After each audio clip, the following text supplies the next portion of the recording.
Македонија пред вонредна состојба. Спасовски, Заев и Мицковски едногласни. Се чека одлуката на Пендаровски. Четворица скопјани ново заболени од корона. Се тестираат уште 30.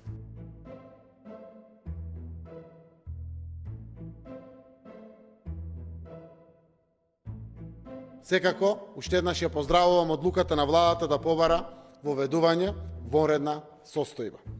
Имајќи ја предвид сериозноста на ситуацијата, воведувањето вонредна состојба ќе придонесе за брзо и ефикасно да се спроведуваат мерките за заштита на здравието на граѓаните, но истовремено и за економските мерки за помош кон стопанството и граѓаните.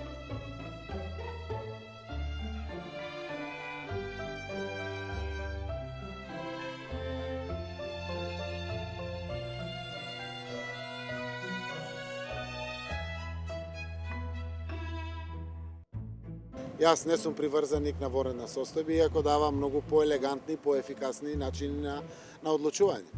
Сите сме навистина потенцијално со можност да бидеме заразени во периодот кој што доаѓа. Гледате денеска, денот се разбудивме, бројките се навистина до плафон насекаде во светот, а и кај нас, богами.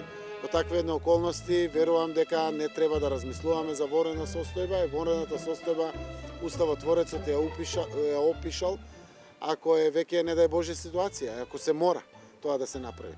Така да парламентот треба да работи.